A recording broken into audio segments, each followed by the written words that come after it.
The council chamber stretched wide beneath a dome of shifting stars. Representatives from 5 species sat in a circle, their voices echoing off crystal walls. They were arguing again, as they always did. Today's debate centered on the dead zone, a region of space marked on every map with warning symbols. No one went there. No one dared. Commander Velther rose from his seat, his scaled skin catching the light. The dead zone holds resources we need.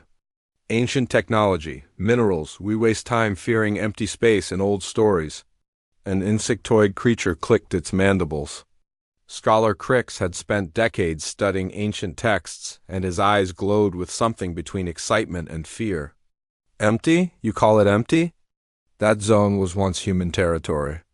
The texts speak of battles that cracked planets, of weapons that turned stars cold. Laughter rippled through the chamber. A floating creature with tentacles waved dismissively. Humans, always humans with you, Crix. They are myths. Stories we tell children to make them behave. Be good, or the humans will come with their emotion madness and destroy everything. Crix slammed multiple limbs on his console. I have evidence. Ships, language fragments, genetic markers in old databases. They were real. Were, Velther said, his voice sharp. Past tense. Even if they existed 2,000 years ago, they are dust now. The dead zone earned its name because everything there died, including them. The council voted. They would send an expedition fleet to the dead zone within the month. Resources mattered more than ancient fears. Crix left the chamber in silence, clutching his data tablets closed. Far from the capital world, on a mining colony that barely registered on galactic maps, Jiho wiped sweat from his forehead. The salvage work was hard, dangerous, and paid almost nothing. He worked in the debris fields, collecting scrap metal from old ships and broken stations. Most workers were refugees, criminals, or people like him who had reasons to stay hidden. His sister Yuna waited in their small ship, monitoring his air supply. Jiho, you have been out there for 6 hours. Come back. We have enough for this week. One more section, he said, pushing deeper into a field of twisted metal. Something caught his eye. A piece of hull that did not match the others. The metal was darker, smoother. He cut it free and pulled it inside his collection net. Back in the ship, Yuna examined the piece while Jiho peeled off his suit. She was the smart one, the one who understood technology in ways that amazed him. Her fingers moved over the surface, finding hidden seams. This is old. Really old. And look at this symbol. Jiho looked. His breath stopped. The symbol was simple. A circle with lines radiating out. A sun, a star. That is Earth style, he whispered. They never spoke about Earth, not in public, not where anyone could hear. Their grandmother had taught them the old language in secret, told them stories about blue skies and green grass. She had made them promise to never reveal what they were. Humans were extinct. If anyone knew they were human, they would become curiosities at best. Experiments at worst. Yuna connected the metal piece to her scanner. For a moment, nothing happened. Then a soft beep. Then another. Jiho, it is transmitting. No, wait, it is receiving. There is a signal. What kind of signal? Repeating pattern.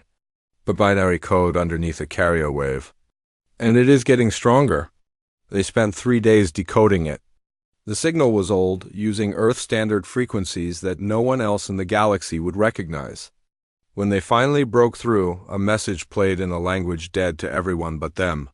This is Outpost Beacon 7. If you can hear this, you are one of us. The time grows near. Watch the dead stars. Wait for the call. Humanity endures. The message repeated. Over and over. Jiho and Yuna sat in silence, staring at each other. Their whole lives, they had believed they were alone. The last ones. Their grandmother had died 10 years ago, and they thought the human story died with her. What do we do? Yuna asked. The council is sending ships to the dead zone, Jiho said slowly. I heard workers talking about it. They want to salvage the region. That is where the signal is coming from. Jiho looked at his sister. Fear and hope warred in her eyes, the same battle happening in his chest. They had spent years hiding, pretending to be something they were not. They wore contacts to dull their eye color. They took supplements to mask their biological markers. They never showed too much emotion, never laughed too loud or cried too hard, because humans were known in myths for feeling everything too strongly. If there are others, Yuna said, and the council finds them first. She did not need to finish. They both knew the stories. Humans had been destroyed before. The old texts that Quicks loved so much, the ones the council dismissed as fiction, they told of a great purge. Earth burned. Colonies shattered. Humanity scattered and hunted down. We have to warn them, Jiho said. Oh, we have to reach them first. We steal a faster ship. We will be criminals. Yuna smiled, and it was fierce. We are already ghosts, brother. Might as well be ghosts with a purpose. That night they made their plans. The signal coordinates pointed deep into the dead zone to a sector marked on maps as complete destruction. Nothing lived there, the record said. Nothing could, but the signal said otherwise. In the council chambers, Velther finalized his fleet assignments. He would lead the expedition himself. Glory and resources awaited. The dead zone would make him a legend. Scholar Crix sat in his archive surrounded by old texts. He had tried to warn them. In his research, he had found references to human persistence, to their refusal to surrender even when defeat seemed certain. One text, fragment and burned, contained a phrase that kept him awake at night. They do not die. They wait. He had presented it to the council as evidence of human survival abilities. They had laughed and called it poetry. Crix looked at his map of the dead zone. His research pointed to 3 locations where human presence had been strongest. The council fleet would sweep through one of them. What would they find? Jiho and Yuna launched from the mining colony in a stolen transport. It was not much, but it was fast and had a jump drive. They set course for the dead zone, following a signal that promised they were not alone. Behind them, unnoticed, a massive fleet began to gather. Council ships armed and eager. Ahead of them, in the darkness between dead stars, something waited. Something that had been patient for 2,000 years. The signal grew stronger with each passing hour. More beacons joined it, a chorus of voices calling across the void. Yuna decoded them one by one, and her hands began to shake. Jiho, she said. There are hundreds of beacons. Maybe thousands. All across the dead zone. How many of us are there? She looked at him, tears in her eyes. Not from sadness, from relief, from joy. Enough. There are enough of us. The ship jumped into hyperspace, racing toward answers. Racing toward home. In the dead zone, ancient systems powered up. Lights flickered in underground cities. And on 100 hidden bases, commanders received a single message: unknown ships approaching. Prepare for contact. The long hiding was about to end. The dead zone looked exactly like its name suggested. Broken planets drifted in slow orbits around dying stars. Debris fields stretched for millions of kilometers, the remains of ships and stations from an ancient war. No signals. No life. Nothing but silence and wreckage. Admiral Vast stood on the bridge of his flagship, watching the scanners. His crew worked efficiently, mapping resources and cataloging salvage. This would be an easy mission. The council had worried for nothing. Begin mining operations in Sector 7, he ordered. And send probe teams to those planet fragments. Deep below one of those fragments, in a city carved from solid rock, alarms began to sound. Minho moved quickly through the corridors, his boots echoing on metal floors. People pressed against walls to let him pass. They knew that walk. That expression. Something was wrong. He reached the command center where Hana waited, her eyes fixed on multiple screens. How many ships? He asked. 32 capital ships. Hundreds of smaller craft. They are council military, and they just started mining operations directly above residential Sector 4. Minho swore. How long until they breach our ceilings? If they use standard mining lasers? 3 days. If they use heavy equipment? Hours. Around them, other commanders gathered. These were the people who had kept humanity alive for 2,000 years. They had lived in shadows, in silence, teaching their children to hide and wait. Wait for what? They had asked that question for generations. Some thought they waited for the council species to destroy themselves.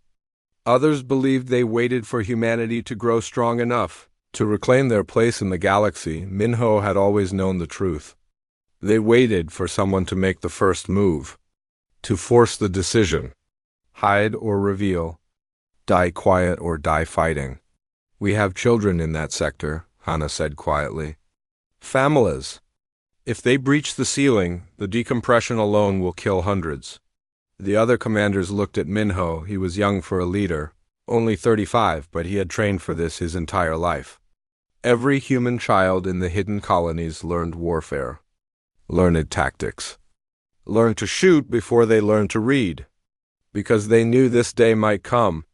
Evacuate Sector 4, he said. Quietly. No panic. Move them to the deeper levels. He turned to the communications officer. Is Outpost Beacon 7 still transmitting? Yes, sir. Good. Any responses? 2. One ship is 3 hours away. Unknown registration. The other is... The officer paused. The other is a stolen mining transport. They are broadcasting old Earth codes. Family codes. Minho felt something in his chest tighten. Family codes meant survivors. Humans who had lived outside the colonies, hidden among the council species themselves. Tell them to hold position at the edge of the system. Do not let them come closer until we know what is happening here. On the council flagship, a lieutenant approached Admiral Dask. Sir, we are detecting some unusual readings from the planet fragment in Sector 7. What kind of readings? Heat signatures. Power sources. They are deep underground, but they are definitely artificial. Dask frowned. Automated systems from the old war, probably. Mark them for investigation teams. He was more interested in the mineral deposits his scanners had found. This mission would make him rich and famous. Ji-Ho gripped the controls of their stolen ship, frustration evident on his face. They are telling us to wait out here? We came all this way. Yuna studied the message on her screen. They are being cautious. We would be too in their position. Unknown ships arriving during a council military operation? They probably think we are scouts or spies. We are human. Like them. They do not know that yet. Send them our family codes again. The old ones grandmother taught us. Prove who we are. Ji-Ho transmitted the codes, strings of numbers and letters that meant nothing to council species but everything to humans. They identified family lines, colonies of origin, genetic markers. After a moment, a response came back. Text only. Your codes are authentic. Stay hidden. We have a situation developing. Through their viewports, they could see the council fleet in the distance, ships moving like insects around the broken planet. They had no idea what was beneath the surface. No idea they were drilling toward living people. Minho watched the evacuation progress. It was going smoothly, but not fast enough. The council mining lasers had begun cutting into the upper rock layers. They had maybe 2 hours now. Hannah stood beside him. We could disable their equipment. Targeted strikes. Make them think it is system failures. And when they investigate? When they send teams down to check the equipment? They will find us anyway. So what do we do? Minho was quiet for a long moment. Around him, the command center buzzed with activity. These people, all of them, were his responsibility. But it was more than that. Every human in the hidden colonies across the dead zone, thousands of them, they all depended on decisions made in moments like this. We light the beacons, he said. All of them. The room went silent. Lighting all the beacons meant one thing. The final signal. The call that had been prepared for centuries but never sent. The call that would reach beyond the dead zone, beyond the galaxy's mapped regions, to places where the rest of humanity waited. Hannah's eyes widened. Minho, if we do that, there is no going back. We reveal ourselves to everyone. They are already about to find us. Better to reveal ourselves on our terms than to be discovered by accident. He turned to the communication station. Send the activation codes. Full spectrum broadcast. I want every beacon in the dead zone active within 10 minutes. Sir, the Council will detect the signals. I know. Let them, the codes went out. Across the dead zone, on asteroids and hidden bases, ancient systems came to life. Beacons that had waited in silence for 2,000 years suddenly screamed into the void. Not in random patterns now. In coordinated messages, clear and unmistakable, humanity endures. Humanity survives. Humanity calls home. On the Council flagship, every alarm went off at once. Officers shouted over each other, trying to make sense of the scanner readings. Hundreds of signals, thousands, all activating simultaneously across the entire dead zone. Admiral Dask stared at his screens in disbelief. What is happening? Sir, we are detecting massive power surges. Underground facilities. Dozens of them. And these signals, they are using old Earth protocols. Earth protocols? That is impossible. Humans are extinct. Sir, these readings suggest otherwise. Dask's confidence evaporated. He had come here expecting easy salvage. Instead, he had stumbled into something far beyond his understanding. Battle stations. Shields up. Send a message to the Council. Tell them we have found something. Below the surface, Minho gave another order. Open the doors. Across Sector 7, massive hatches began to slide open. Rock that had seemed natural and lifeless split apart, revealing the city beneath. Lights blazed in the darkness. Structures rose from underground, and weapons, carefully maintained for centuries, swiveled to track the Council ships above. The Council fleet saw it all. Cameras captured the impossible sight. A city. A living, thriving city where nothing should exist. And the people emerging onto platforms and into small ships, they looked almost like the other galactic species, but different. Their proportions, their movements, their eyes, the records matched them to ancient databases, to files marked as historical fiction.human.gho, and Yuna watched their screens in awe. They were not alone. They had never been alone. The dead zone was alive with their people. Look, Yuna whispered, pointing at another screen. More signals. Coming from outside the dead zone, from deep space. Jiho adjusted the scanner range. His hands started shaking. Dozens of signals. Then hundreds. Then thousands. Ships emerging from hiding places across multiple sectors. Ships that had been running dark, invisible, waiting for this moment. A fleet? A massive, coordinated fleet. Admiral Dask saw them too. His face went pale. Retreat. All ships retreat to safe distance. Do not engage. I repeat, do not engage. But one of his captains, young and afraid, panicked. A patrol ship broke formation and fired on what it thought was a weapons platform. The plasma bolt struck true, hitting a structure near the underground city. The structure was a school. Minho watched the explosion from the command center. Watched the building collapse. Watched the casualty reports start coming in. 15 dead. 23 injured. Most of them children. Something cold settled over him. Around him, his commanders waited. The choice was made now. Made by that one panicked shot. He opened a communication channel, broadcasting to the Council fleet and beyond. His voice was calm, but everyone who knew him heard the rage beneath it. This is Commander Minho of the Human Resistance. For 2,000 years we have hidden. We have stayed silent. We have avoided you, hoping that time would heal old wounds. But you come to our homes, you dig into our cities, and now you kill our children. He paused. We are done hiding. He closed the channel and gave the final order. Send the call. Bring them home. All of them. The beacons changed their signals. 3 words repeated across every frequency. Come home. Come home. Come home. In the distant dark, beyond scanner range, beyond the maps, something vast began to move. The Lost Fleet, humanity had called it, the armada that had escaped Earth's destruction. The ships that had been waiting, building, preparing for 2,000 years, they heard the call, and they answered. The sky was about to fill with warships. The council chamber on Velros Prime descended into chaos. Representatives shouted over each other, their translators struggling to keep up with multiple languages spoken in panic. The reports coming from the dead zone made no sense. Humans, thousands of them, cities, weapons, and now, impossible scanner readings of ships approaching from every direction. Counselor Zendar slammed his appendage on the podium. Silence.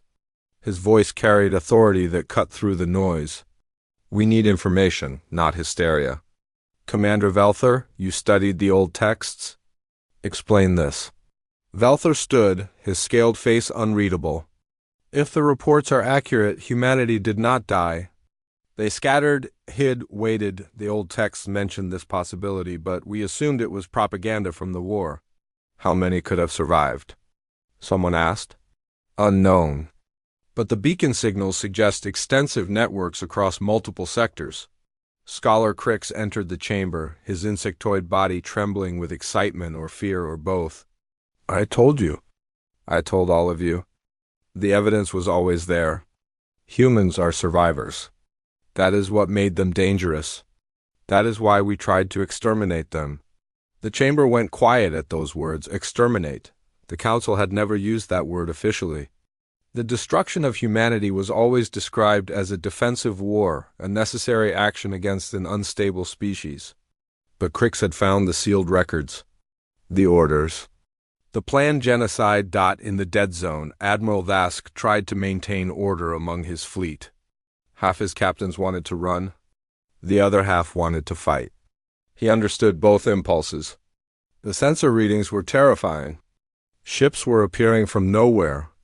They had been there all along, hiding in debris fields, behind asteroids, using technology that made them invisible to council scanners. Sir, we are being hailed, his communications officer said. By who? They identify themselves as Fleet Admiral Taiyang of the Human Defense Force. Vask hesitated. Then he nodded. Put it through. The face that appeared on the screen was human. Old, weathered, with scars across one cheek and eyes that had seen too much. When Taiyang spoke, his voice carried the weight of centuries. Admiral Vask, I am contacting you before we arrive because I want to give you a choice. You stumbled into our territory. One of your ships killed our civilians. You can retreat now, or you can wait for my fleet and discover what happens to those who harm human children. Vask swallowed. How many ships do you have? Taiyang smiled, and it was not friendly. Enough, more than enough. We have been building for 2,000 years, Admiral. Building and waiting and watching you. We know everything about your fleet, your weapons, your tactics. Your exact position at this moment, is that a threat? It is a fact. I am giving you 1 hour to withdraw beyond the dead zone boundary. If you are still here when I arrive, I will assume you want war. The transmission ended. Vask looked at his officers. They stared back, waiting for orders. He thought about glory and resources and the career he had imagined. Then he thought about what it would mean to be the admiral who started a war with a species that had survived genocide. Prepare to withdraw, he said quietly, but it was too late. One of his patrol ships, the same one that had fired on the school, panicked again. The captain saw what he thought was a weapons lock and fired everything he had at the nearest human position. Minho watched the attack from the command center. This time they were ready. Point defense systems intercepted most of the fire. But 3 shots got through, hitting the residential district. More casualties. More death. Hannah turned to him. Permission to return fire.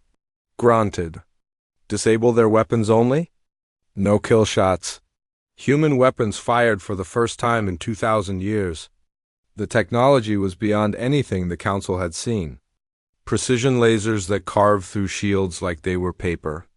Electromagnetic pulses that shut down ship systems without destroying them. In 30 seconds, the patrol ship was dead in space, powerless but intact. The rest of Dask's fleet froze. They had just watched a single human installation destroy a council warship without even scratching its hull. What would a full human fleet do? They were about to find out. The first wave arrived 5 minutes later. Ships emerged from hyperspace in perfect formation. Cruisers, destroyers. They were sleek and dark, built for war but with an elegance that council ships lacked. And there were so many of them. Dozens became hundreds. Hundreds became thousands. Jiho and Yuna watched from their ship at the edge of the system. They had never imagined this. Never dreamed that humanity had survived in such numbers with such strength. "Look at them," Yuna whispered. "We are not ghosts. We are not myths." On the bridge of his flagship, the Endurance, Fleet Admiral Taeyang surveyed the tactical display. His fleet surrounded the council ships completely. They could not run, could not fight, could only wait. He opened a channel to all ships, both human and council. His voice broadcast across the dead zone. "I am Fleet Admiral Taeyang. 2,000 years ago, the council tried to erase us. They burned Earth. They destroyed our colonies. They hunted us across the stars. We survived by running, by hiding, by giving up everything we were." He paused, letting the words sink in. "But we never forgot. And we never stopped preparing for this moment. We watched you build your empires. We saw your wars, your peace treaties, your petty politics. We know every secret you keep, every weakness you hide." On Velros Prime, the council members listened in horror. He was right. If humans had been watching for 2,000 years, they would know everything, Taeyang continued. "We could destroy you. Right now, our weapons are centuries beyond yours. Our ships are faster, stronger, better in every way. We could finish what you started." His voice hardened. "But we are not you. We do not commit genocide. We do not murder children and call it defense." Admiral Vask saw movement on his scanners. A single ship was breaking formation from the human fleet, approaching his flagship. It was small, barely the size of a shuttle. But the power readings were enormous. The ship docked without permission. Vask's security team raised weapons as the airlock opened. A young woman stepped through, hands empty, face calm. She was human. "I am Solman," she said. "Fighter pilot, second class. I am here to deliver Admiral Taeyang's terms in person because he wants you to see that we are real. Not myths. Not monsters. People." Vask's weapon lowered slowly. Up close, humans looked so much like the other species. 2 eyes, 2 arms, 2 legs. But there was something in their expressions, their movements, an intensity. The old texts called it emotion madness. Standing before her, Vask realized it was not madness. It was simply feeling everything more strongly than other species could.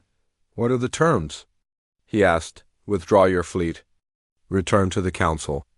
Tell them that humanity lives and demands a meeting. We want a seat at the table we were driven from. We want acknowledgement of what was done to us. And we want justice. Justice? War crime tribunals. For both sides. We know we cannot undo the past. But we can face it honestly." Vask studied her. She was young, probably born long after the old war. Yet she carried its weight. What if the council refuses?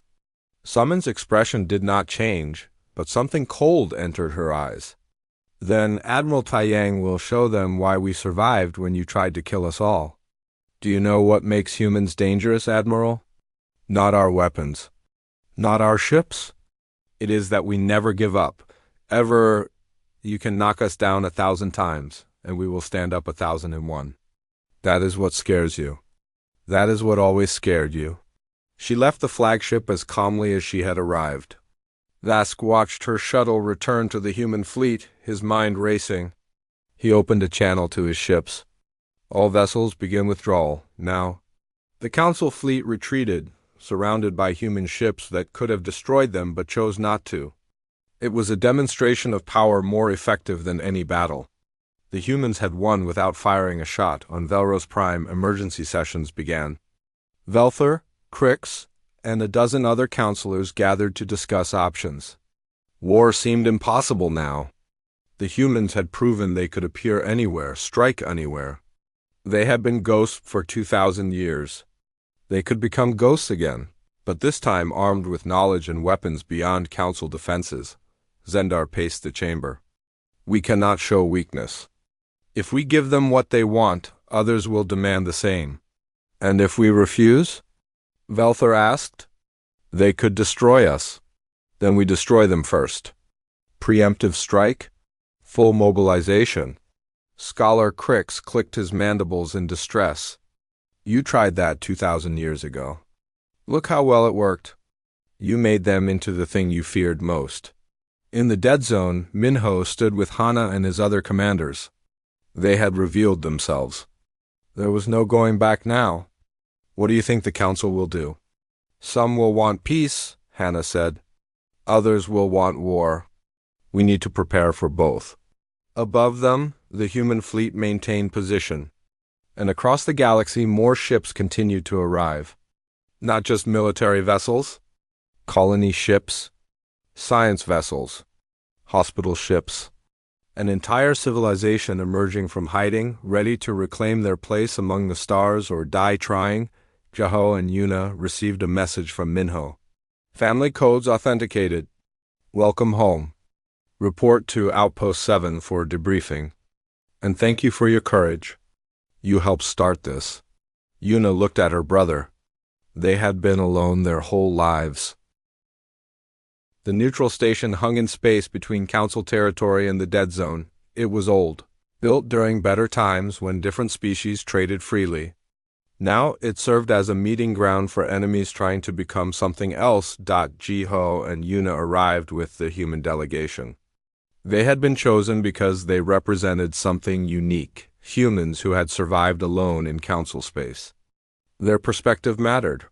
Inside the station they saw council representatives for the first time since revealing themselves. The looks they received were mixed: fear, curiosity, hatred, wonder. Fleet Admiral Taiyang led the human delegation. Beside him walked an old man who moved slowly, his body kept alive by medical technology. This was Elder Hyun, one of the few survivors who remembered Earth before it burned. He had been in cryosleep for most of the past 2,000 years, awakened only now to bear witness to what had been done. The council sent 5 representatives. Velthor came, his military bearing rigid. Crix, the scholar, practically vibrated with excitement to see actual living humans. Counselor Zendar attended, his face a mask of cold calculation. And 2 others, including Ambassador Kreolik, a species known for diplomacy and fairness. They sat across from each other at a long table. For a moment, no one spoke. 2,000 years of history pressed down on the room. Eyang broke the silence. Thank you for coming. We requested this meeting because we believe there can be peace. But peace requires truth. Elder Hyun will tell you what happened. What really happened. And then we will discuss what comes next. Elder Hyun stood slowly. His hands shook, but his voice was clear. I was 23 when Earth died. A student. I was studying in a space station, learning about xenobiology because I loved other species, loved learning about them. He smiled sadly. I wanted to be a bridge between humans and the galaxy. I thought we could all learn from each other. The council representatives shifted uncomfortably. Crix leaned forward, recording everything. Humans were young then, Hyun continued. We had only been in space for 300 years.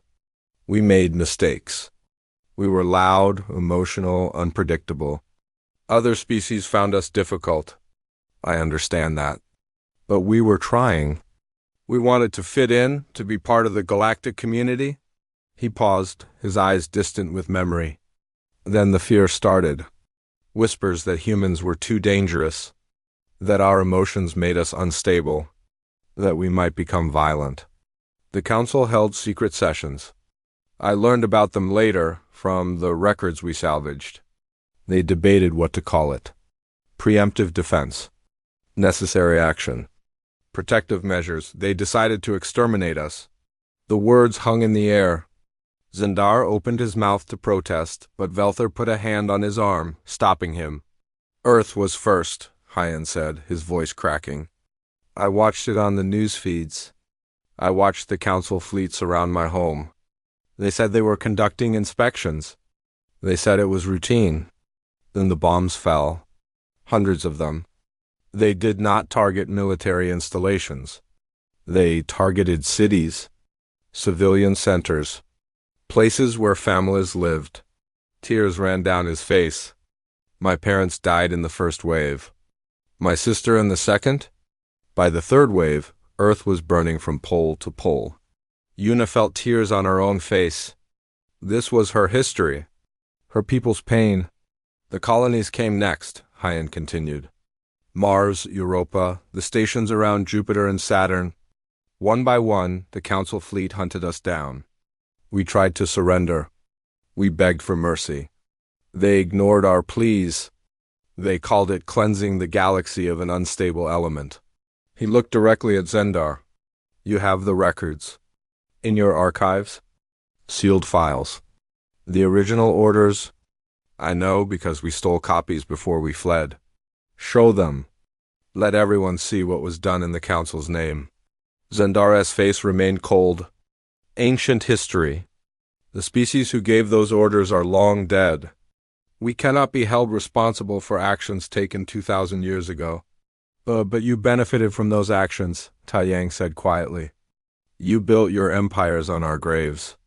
You took our territory, our resources, and you taught your children that we were myths, monsters, cautionary tales. You never acknowledged what was done. Ambassador Kreelik spoke for the first time. If we acknowledged it, what would you want from us? The truth, Hyan said. Official records, honest history, and tribunals. We want those responsible for specific crimes held accountable. They are dead. You said it yourself. Not all of them. Taiyang activated a holographic display. Images appeared, ships, battles, recent events. 3 weeks ago, one of your ships fired on a human residential area. Killed children. The captain is still alive. Still free. That is a war crime by any definition. We want him tried. And we want assurance it will not happen again. Velther nodded slowly. That is ... reasonable. Zendar slammed his appendage on the table. Reasonable? They have ships surrounding our worlds. They have weapons pointed at our homes. And we should give them what they want? They could have destroyed us, Velther said, his voice hard. They surrounded my fleet. They could have killed us all. They chose not to. That means something. The meeting continued for hours. Arguments, debates, old wounds reopened. But slowly, carefully, a framework began to emerge. A possible path forward, then the alarm started. Everyone jumped to their feet as the station's warning systems blazed. Ships were approaching. Council military ships. A lot of them. Taiyang's face went dark. We agreed to neutral space. No military presence. I did not authorize this, Velther said, checking his personal communicator. His eyes widened. It is Zendar's fleet. He ordered them here before the meeting. Zendar stood. Insurance. We cannot trust humans. Your presence here is proof of your deception. You hid for centuries, spying on us. Now you demand we simply accept you? No, this ends now. Taiyang moved fast, grabbing Jiho and Yuna. Get to your ship. Now, this station is about to become a battlefield. Outside the station, Zendar's fleet emerged from hyperspace. 50 ships. Enough to destroy the station and everyone on it. But they were not alone. Human ships appeared in response. The fleet that had been waiting, hidden, ready for betrayal, on a small colony world in the dead zone, Minho received the emergency signal. They set a trap. Zendar planned this from the beginning. Hannah was already moving, shouting orders. Launch everything. Get our people to that station. Protect the delegation. Soman ran to her fighter, pulling on her helmet. Around her, dozens of other pilots did the same. They launched in waves, racing toward the neutral station. The Council fleet opened fire first. Zendar had given clear orders: kill the human delegation, destroy their fleet, show the galaxy that humans could be beaten. It would be the second extinction of humanity, and he would be remembered as the counselor who finished what their ancestors started, but he had made a mistake. He had assumed human emotion would make them reckless. He had forgotten that emotion could also make them focused. Determined, unbreakable. The human fleet did not charge in wildly. They moved with precision, each ship knowing exactly where to be. They had trained for this, prepared for this. For 2,000 years, they had imagined this exact scenario. Betrayal, surprise attack. Another attempt to wipe them out. Summon's fighter squadron hit the enemy fleet's left flank. Their weapons were small but incredibly accurate. They targeted engines, weapon systems, communications arrays. In minutes, a dozen Council ships were disabled. Taiyang's flagship, the Endurance, moved between the station and the enemy. Its shields took the brunt of the attack, protecting the delegates inside. All ships, defensive formation. Do not pursue. I repeat, do not pursue. We protect, we do not attack. It was a critical decision. If humans went on the offensive, it would look like they started the fight. But if they only defended, the galaxy would see who the aggressor really was inside the station. Jiho and Yuna ran with the other delegates. Velthor moved with them, his weapon drawn, protecting them from his own people. This way. The docking bay. Why are you helping us? Yuna asked. Because Zendar is wrong. What was done to your people, it was wrong then, and it is wrong now. I will not be part of another genocide. They reached the docking bay as explosions rocked the station. Ships from both sides fired, but the human ships were faster, more maneuverable. They danced between the Council vessels, striking and withdrawing, never staying still long enough to be hit. Crix ran beside them, his multiple legs moving in organized chaos. This is incredible. Terrifying but incredible. Human tactical doctrine is so different from ours. You fight like you are dancing. We fight like we have something to lose, Jiho said. They boarded a human shuttle. Elder Hyan was already inside, protected by guards. The shuttle launched, weaving through the battle. Outside the viewport, they could see the full scope of the fight. Zendar had brought 50 ships. The humans had responded with 200. But those 200 were not attacking. They formed a wall, a shield, protecting the station and everyone inside it. Zendar watched from his flagship, Fury building. His surprise attack was failing. Worse, it was making him look like the villain. Across the galaxy, news feeds broadcast the battle. Everyone could see Council ships attacking a neutral station. See human ships defending it. All ships, full assault, he ordered. Destroy them. I do not care about witnesses. His fleet pressed forward. They targeted the Endurance, pouring fire into its shields. For a moment, it looked like the flagship might fall. 3 months after the battle at the neutral station, the galaxy was still adjusting to its new reality. Humanity was real. Humanity was powerful. And humanity was not going away. The Council met in emergency session for the 43rd time. The old chamber had been damaged during protests, so they gathered in a new space, one designed with human delegates in mind. Chairs that fit human proportions. Air suited to human lungs. It was symbolic, these small changes. Recognition that humans belonged here. Jiho sat in the observation gallery, watching the proceedings. Beside him, Yuna worked on her datapad, tracking voting patterns. They had been appointed as cultural liaisons, bridges between human survivors who had lived among Council species and those who had grown up in the hidden colonies. It was strange work, teaching people who had spent their lives as separate groups how to be one people again. On the chamber floor, Fleet Admiral Taiyang stood at the human podium. He looked older now, tired. The past months had aged him, but his voice remained strong. The tribunal findings are clear, he said. War crimes were committed. By Council forces 2,000 years ago. By individual captains 3 months ago. We have submitted our evidence.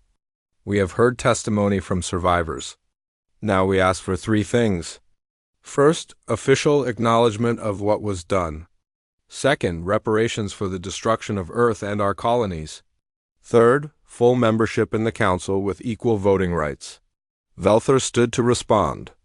He had changed sides during the crisis, supporting human claims even when his own people objected. It had cost him his military command, but he had gained something else: respect. The Velrosian delegation agrees to all three terms. We acknowledge the genocide. We will pay reparations. And we welcome humanity to the Council. Not everyone agreed. Several species argued against it. They feared human emotion, human unpredictability. But the votes were counted. One by one, representatives stood and declared their positions. When it was done, the result was clear. Humans would have their seat, their voice, their place. Elder Hyun watched from the human delegation area. Tears ran down his face. He had lived to see this: justice, not revenge, not destruction, but acknowledgement and hope for something better. In the dead zone, Minho supervised the reconstruction. The school that had been destroyed in the first attack was being rebuilt. But this time, Council engineers worked alongside human ones. Children from different species played in the temporary facilities, learning each other's languages, sharing games. Hannah found him watching them. Strange, is it not? A few months ago, we were preparing for war. Now we are building playgrounds together. Do you think it will last? Minho asked. I do not know. But we have to try. What is the alternative? Another 2,000 years of hiding? Another war? She shook her head. We survived by hoping for this moment. Now we have to make it work. Summon's fighter squadron had been reassigned. Instead of combat patrols, they now escorted trade ships. Mixed crews, human and council species working together. It was not always smooth. Arguments happened. Cultural misunderstandings. But they worked through it. She landed her fighter on a joint base, the first of its kind. The hangar housed ships from 4 different species. In the pilot-ready room, she sat with council pilots who had been enemies months ago. They talked about families, about home, about the strange peace they found themselves in. A young Velrosian pilot approached her nervously. Soman, I wanted to apologize. My uncle commanded a ship that attacked your people. He was arrested. He deserves it. What he did was wrong. Soman studied him, saw the shame in his eyes. Your uncle's choices are not yours. You are here now, flying with us. That matters. The Velrosian nodded gratefully. I am trying to be better than he was. We all are, Soman said. That is the point. On Velros Prime, in a secure facility, Zendar sat in a cell. His trial had concluded. Guilty on all charges. Attempted genocide. Conspiracy to start an unsanctioned war. Crimes against sentient beings. He would spend the rest of his life imprisoned. Ambassador Krealik visited him once. You could have had peace. Could have been part of building something new. Zendar laughed bitterly. Peace with humans? They will destroy us eventually. Their emotions make them unpredictable. You will see. In time, you will all see. Perhaps, Krealik said. Or perhaps you simply could not imagine a future different from the past. That is your tragedy, not theirs. Scholar Crix published his comprehensive history of humanity. It became required reading in schools across the galaxy. The book did not hide the difficult truths. It detailed both the genocide and humanity's survival. But it also explored what made humans unique.